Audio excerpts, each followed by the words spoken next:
시편 68편 19절에서 마지막 35절 말씀을 읽도록 하겠습니다. 구약성경 849페이지에 있습니다. 시편 68편 19절부터 읽겠습니다. 날마다 우리 짐을 지시는 주 곧 우리의 구원이신 하나님을 찬송할지로다. 하나님은 우리에게 구원의 하나님이시라. 사망에서 벗어남은 주 여호와로 말미암거니와 그의 원수들의 머리 곧 죄를 짓고 다니는 자의 정수리는 하나님이 쳐서 깨트리시리로다. 주께서 말씀하시기를 내가 그들을 바산에서 돌아오게 하며 바다 깊은 곳에서 도로 나오게 하고 내가 그들을 심히 치고 그들의 피에 내 발을 잠그게 하며 내 집에 개의 혀로 내 원수들에게서 제 분깃을 얻게 하리라 하시도다. 하나님이여 그들이 주께서 행차하심을 보았으니 곧 나의 하나님 나의 왕이 성소로 행차하시는 것이라. 소고치는 처녀들 중에서 노래 부르는 자들은 앞서고 악기를 연주하는 자들은 뒤따르나이다. 이스라엘의 근원에서 나온 너희여 대회 중에 하나님 곧 주를 송축할지어다. 거기에는 그들을 주관하는 작은 베냐민과 유다의 고관과 그들의 무리와 스불론의 고관과 납달리의 고관이 있도다. 내 하나님이 너희 힘을 명령하셨도다. 하나님이여 우리를 위하여 행하신 것을 견고하게 하소서. 예루살렘에 있는 주의 전을 위하여 왕들이 주께 예물을 드리리이다. 갈밭에 들짐승과 수소의 무리와 만민의 송아지를 꾸짖으시고 은 조각을 발 아래에 밟으소서. 그가 전쟁을 즐기는 백성을 흩으셨도다. 고관들은 애굽에서 나오고 구수인은 하나님을 향하여 그 손을 신속히 들리로다. 땅의 왕국들아 하나님께 노래하고 주께 찬송할지어다. 옛적 하늘들의 하늘을 타신 자에게 찬송하라. 주께서 그 소리를 내시니 웅장한 소리로다. 너희는 하나님께 능력을 돌릴지어다. 그의 위엄이 이스라엘 위에 있고 그의 능력이 구름 속에 있도다. 하나님이여 위엄을 성소에서 나타내시나이다. 이스라엘의 하나님은 그의 백성에게 힘과 능력을 주시나니 하나님을 찬송할지어다. 아멘. 오늘도 우리 삶 가운데 힘과 능력을 주시는 하나님을 찬송하시기를 축복합니다.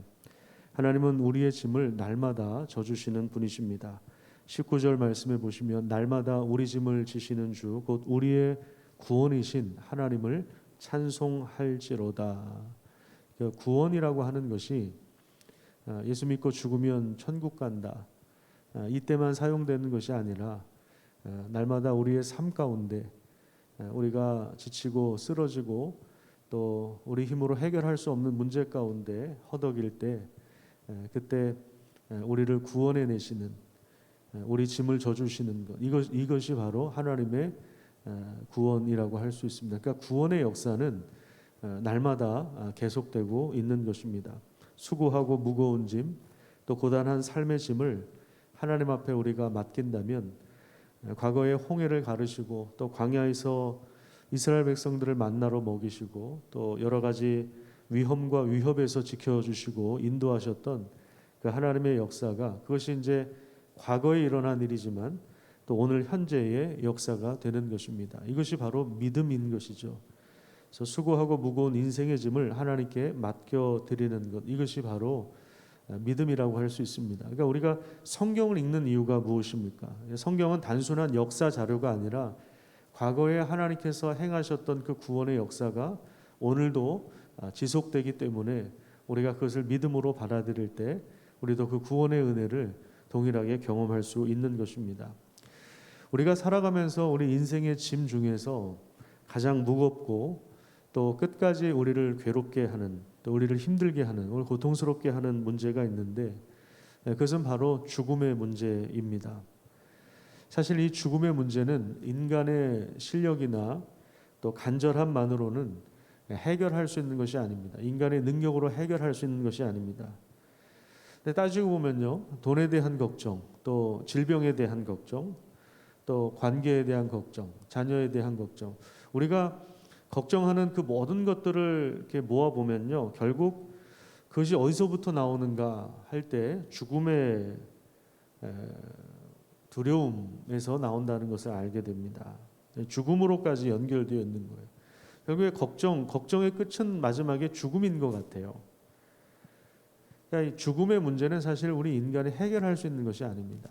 근데 삶의 거의 모든 문제가 마찬가지. 우리 실력으로, 우리 능력으로 해결할 수 있는 것이 거의 없습니다.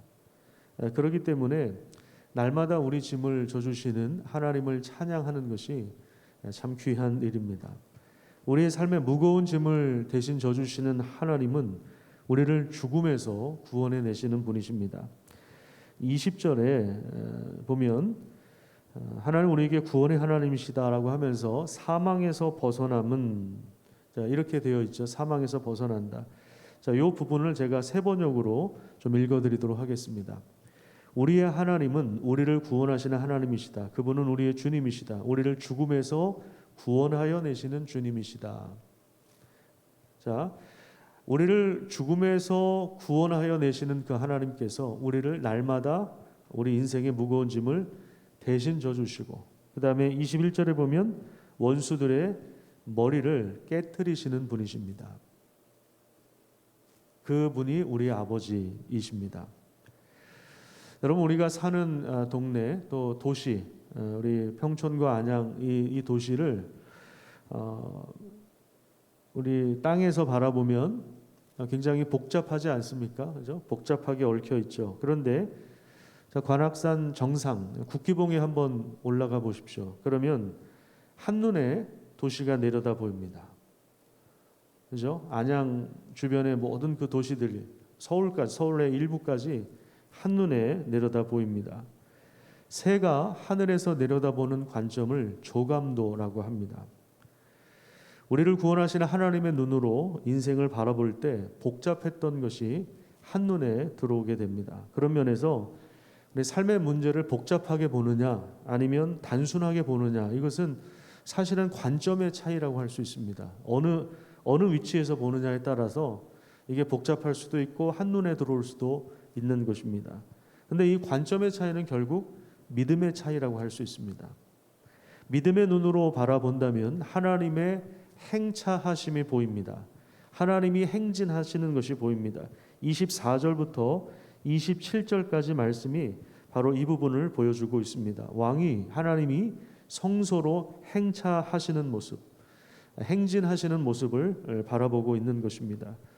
27절에 나온 베냐민과 스불론과 유다는요, 이스라엘의 남과 북의 모든 지명을 대표적으로 통틀어서 말하는 것입니다. 그러니까 우리식으로 말하면 한라에서 백두까지, 그러면 삼천리 반도 금수강산을 다 포함하는 것처럼 모든 회중 한가운데서 하나님의 행진하는 것을 보는 것, 온 이스라엘이 하나님의 행진하심을 보는 것, 자, 이것을 지금 시인은 요구하고 있는 거예요. 믿음을 요구하고 있는 것입니다. 그 하나님을 향해서 믿음으로 우리는 이런 기도를 드릴 수가 있습니다. 28절 말씀에 보면, 혹시 펜이 있는 분들은 적어 놓으셨으면 좋겠어요. 내 하나님이 너의 힘을 명령하셨도다. 이렇게 번역되어 있는데 이 부분을 이렇게 고쳐서 읽으면 좋습니다. 하나님, 주님의 능력을 나타내 보여주십시오. 하나님의 능력을 나타내 보여주십시오. 이렇게 좀 읽어야 그 뒤엔 말, 우리를 위해 행하신 것을 견고하게 해주십시오. 이 내용하고 어울립니다. 하나님, 주님의 능력을 우리에게 나타내 보여주십시오. 우리를 위하여 행하신 것을 견고하게 해주십시오. 이렇게 우리는 기도할 수가 있는 것입니다. 이 새벽에 믿음의 눈으로 하나님을 바라볼 때 우리는 하나님이 행하시는 일을 통해서 우리의 삶을 아주 단순하게 바라볼 수 있고, 또 하나님이 행하실 일들을 기대할 수 있습니다. 믿음을 가지면 그래서 사람이 기대하게 됩니다. 무엇을 기대하게 되냐면 하나님이 행하실 일을 기대하게 돼요. 일이 잘 풀리는 거, 내가 잘 되는 거, 물론 그것도 포함이 되어 있겠지만 더 근원적인 것은 뭐냐면 그래, 하나님이 행하실 일이 있겠구나, 이것을 기대하게 되는 것입니다. 31절에 보시면요, 애굽인과 구스인이 나오죠. 그들이 하나님을 향해 손을 들고 예물을 드리는 장면이 나오는데, 사실 이 사람들은요 가장 적대적인 국가였습니다. 가장 그 이스라엘을 적대했던 나라였습니다. 그런데 이제 그들이 하나님을 향해서 손을 들고 있습니다. 하나님을 경배하는 것입니다. 자, 우리가 이런 모양을 기대할 수가 있는 거죠. 믿음의 눈으로 바라보면 가장 적대적인 세력이 하나님을 향해서 경배하는 이런 놀라운 역사가 일어난다는 사실, 하나님이 행진하고 계시는데 우리 짐을 져주시는 하나님께서 결국에 승리를 얻으실 것이고 우리에게 그 영광과 그 빛을 허락해 주시는데 우리가 그것을 믿음으로 기대할 수가 있는 것이죠. 그래서 믿음이라고 하는 것은 날마다 우리 짐을 대신 져주시고 그리고 구원을 펼치시는 하나님의 관점으로 우리의 삶의 조감도를 보는 것이며 또 하나님이 행하시는 일을 바라보고 완성하실 일을 기대하는 것입니다. 피곤하고 지친 우리의 발걸음, 또 거친 마음과 두려움의 생각을 안고 하루하루를 살아가는 자들에게 말씀이 바로 능력입니다. 우리에게 능력을 베푸시는 하나님과 함께 놀라운 꿈을 꾸는 하루, 기대할 수 있는 그런 복된 하루가 되기를 축복합니다. 기도하겠습니다.